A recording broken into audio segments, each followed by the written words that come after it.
he got this vision in the throne room of God, and he saw these very curious angelic beings, the seraphim. It literally means the burning ones. And it says that they had 6 wings. That's odd, isn't it? With 2, they cover their feet. They're in the presence of the Lord.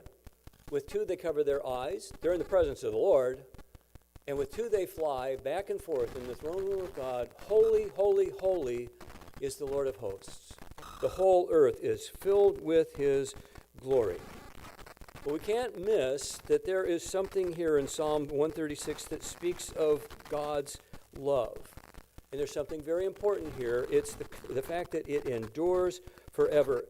It is the steadfast love of the Lord. The word steadfast is synonymous with so many things. Listen to this. These are just some synonyms.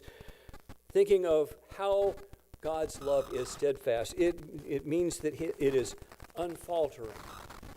It means that God's love is resolute, that it is persistent, it is committed, it's dedicated, it's loyal, it's dependable, stalwart, faithful, trustworthy, constant. Oh my.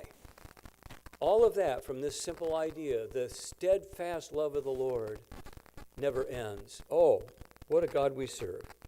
So let's think of this enduring quality of God's love in relationship to Israel.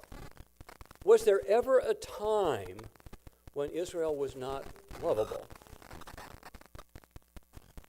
We might turn that question around just a little bit and ask if there was ever really a time when Israel was lovable.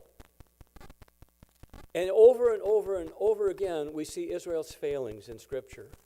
It started when they're gathered at the base of Mount Sinai, and Moses is on the mountain receiving the 10 Commandments, and the children of Israel are down there in the valley, and they've already engaged in gross sin. And as we continue the storyline of Israel, they're in the wilderness, and God is providing for them. He's so faithful that for 40 years he provides, of course. And what's Israel's response? Well, they gripe and they complain and they rebel. And God always finds a way to bring them back into fellowship, to extend forgiveness. All of that. The steadfast love of the Lord endures forever. So there was time, many times, when Israel wasn't deserving of the love of God, and yet God's love was steadfast. Over and over, we see this in Israel's history. God, remember, has entered into covenant relationships with Israel. That's very important to understand. A covenant is a binding agreement, if you will, between God and a person, or between God and a nation, in the case of Israel.